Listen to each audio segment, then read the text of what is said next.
Good morning, and welcome to Coffee with Andrea. It is Wednesday, and if you're like me, if you're like my husband, we have a 4-day weekend coming up. And it's Thanksgiving, so we have a lot to be thankful for. And I might take a break for the 4-day weekend and start up again next week, just because I'm going to be traveling to my mom's for Thanksgiving, and we're staying overnight, and I won't be back until the weekend. So I'm going to probably cut this week short because of my travel, but you never know. I might do an afternoon coffee with Andrea or something if time permits. So you might get something as a gift for Thanksgiving. Who knows? But today, going into the holiday, I thought it was appropriate to talk about language. You're going to be around family and friends. Sometimes it's stressful. Sometimes you carry extra baggage from the past. And you might, not really want to be around your family. And so you have anxiety. So, to help change the energy and get the vibes up around your family, around your friends, and just in yourself in general. Oh, Pandora. Hiya, Pandora. She's trying to get comfy on me. She likes mornings with me. It's like the only quiet time we have together. It's either Misty or Pandora, sometimes both. But I want to talk about words, because there's words in my vocabulary that never did serve me. Oh, and that's one of them. It depends on how you use it too. Never is one of the words. You don't want to say, I can never have that, or it'll never be like that. You don't want to say things like that. You don't want to say never in that context. I mean, we're going to say it. But not in that way. And I actually had to write down. I had to go back on my notes and write down the words, because I've taken the time to clear them, kind of delete them from my memory in that negative connotation. You know what I mean? And so I had to write them down. And never is one of them. Never is not a really good word to say. And Pandora. She's just making herself at home here. I can't even see my notes. I have to put my coffee down. It's Pandora time. Nobody else's, I guess. So, you happy now? Okay. So, here's my list of words I had to go back on my notes for, because I've cleared them. They're like 99% non-existent in my vocabulary. I don't think you can ever totally delete something, but to my best ability, I really haven't. It works, because I had to really go back and look. But this is my list that doesn't serve you or others. It can be mean. It can be degrading. It can be damaging to others. And you don't even know it. It's like a subconscious level. These words really cause more negative vibrations than you think. So if you can consciously try to eliminate them from your vocabulary, it's for the better of all, because we're all connected. All our energy is connected, and what you're sending out, you will receive back sooner or later. It's just the way it goes. And so you want to give others the same thing you want. So my list that I had to go back and look at, because I had already cleared it. Shame, like shame on you kind of statement. Oh, doesn't that sound like mean? Shame on you. No, shame on me for saying it, because it's reflecting something inside me, not the person that you're saying it to. And it's just not nice. Doesn't that feel like you feel the waves? Just, oh. And never and always. Oh, I didn't even write that down, but now I remember that one. Always are hardly, I mean, when is anything really never or always?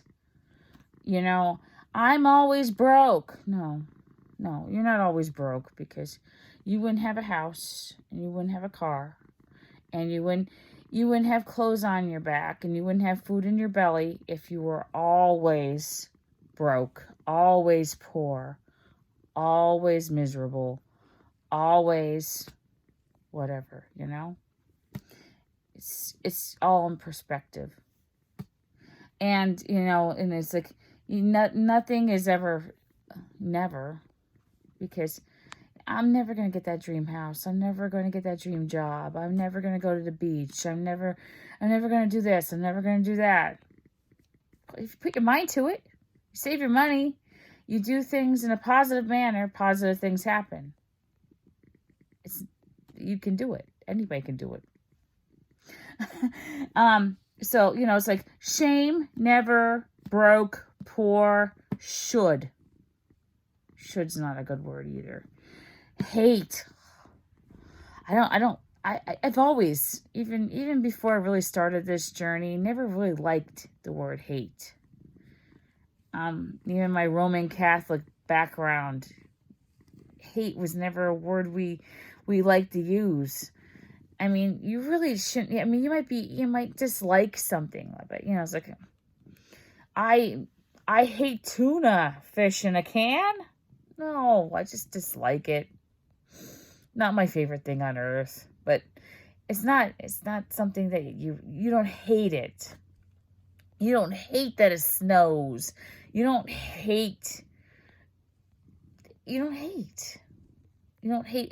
or anything. It's just not a good word to use. It's very strong and powerful. And even if you say it nonchalantly, you're still sending that powerful negative energy out to the world. And it's going to boomerang back at you sooner or later. It just happens. And you might even understand that you're doing it. You don't mean it that way, but it still is. So let's see. We have shame, never, broke, poor, should, hate, any, never, ever, can't. I was always brought up that way. Can't's one I added along. I didn't look that one up or anything. I just added that because can't. I can't do that math homework. I can't ride that skating board. I can't learn to swim. I can't. Yes, you can. You can learn. Somebody can teach you. If you have the will to do something, you can. And you will. That's why we say, I am statements. To build your confidence, to build your self-esteem, to build your personality, your character up. Because you can do anything you set your mind to do. You have to put your effort. When the universe sees you put effort forward, it puts 10 times the effort into manifesting it for you.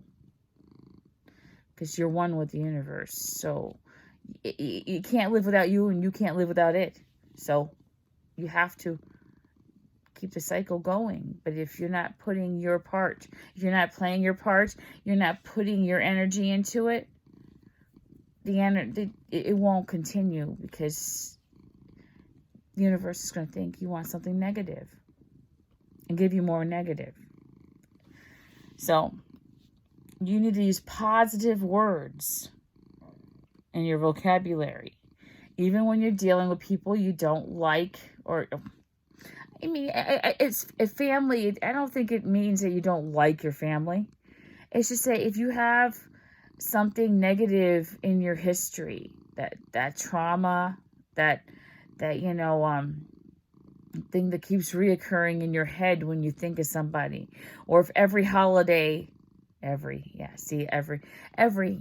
Not every holiday probably was bad, but those one or two, or most of them, becomes every holiday, because that's all you think about is the negative things.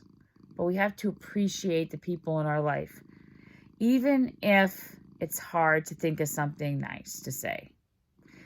You have to walk in there, put some essential oil on. Okay, see, I wear a bracelet that I could put essential oil on, and depending on where I'm going, what I'm doing, is what kind of oil I put on. So put an essential oil on that builds your vibration, that makes you happy, so you can go into that Thanksgiving dinner, and it might be crowded. It might be claustrophobic because there's so many people sitting at a table. If you have a big family, people might argue. People might criticize. But you have to be your own person, and you have to stick up for your own beliefs. But you have to realize that everybody else in that room has to do the same thing too. And you have to know when to just take a deep breath. Oh, wow. Oh, I love those mashed potatoes. Oh, give me some more of those. Change it. As soon as you feel it coming into your head, find something positive to think about, so that you don't go downward into that slump. Been there, done that. I know. Anxiety. But it doesn't have to be that way. It's what you make it. Believe it or not, it's not about everybody else in that room. It's about how you make it, and what you give off. That energy you give off could actually change that whole room. It could. I've done it at work. I've worked in schools for 17 years, and not everybody gets along. You have aides, and you have teachers, and you have the counselors that come in and everything, and not everybody has the same attitude. You fight for that dominance in the room, and who's right with their philosophies and everything.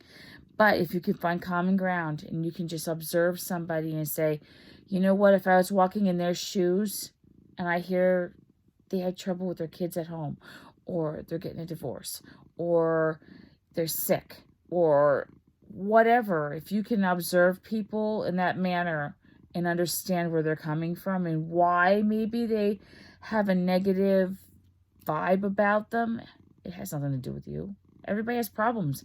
Everybody has a life. And then you get people together in a small place, and you feel all that energy together, and you go, yuck. But you have to kind of sort it out.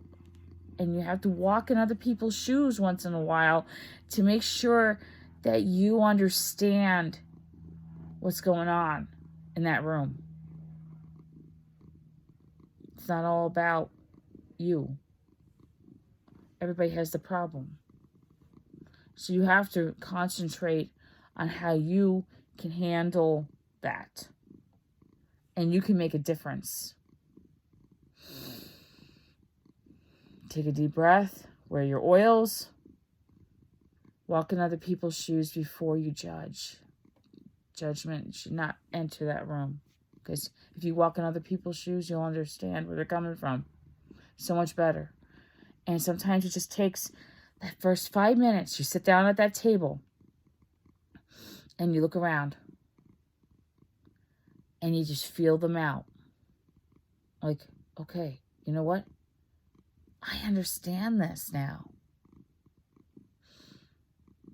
I understand this. And you know what? I'm going to give them a break. Because, wow, that's a lot to handle. And they're doing the best they can. Or, sometimes it's the older people in the family. They're set in their ways. They have a different way. They were brought up totally different generation. And you have to understand where they're coming from and why they had that mentality. Where they get their beliefs from, a different time, a different era. And it's not something you can control. So you have to be patient, and you have to let go of all that. Just let go of all that negative energy. Have respect for others and what they're going through. Don't judge.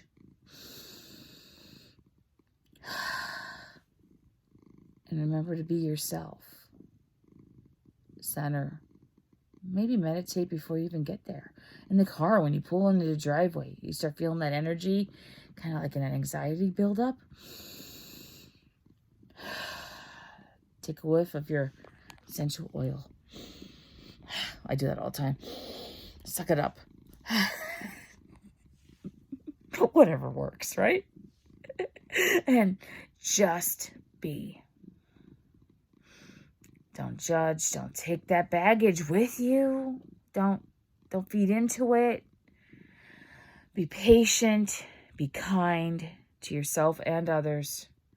Don't be hard on yourself. If people criticize you, it's what's inside them, not you. It has nothing to do with you, because you're reflecting what's inside you when you judge, when you criticize. It's something they need to work on, not you. Don't take it to heart.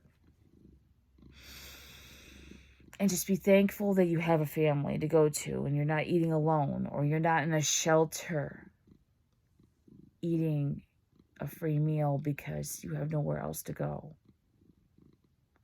Be grateful for the little things that you have, because you have more than others. You have so much to be grateful for. And if you take the time to micromanage that just a little bit, that abundance will build. And you get that nice big ball of abundance. And then it'll grow and grow and grow. And then you'll be spreading it to everyone else.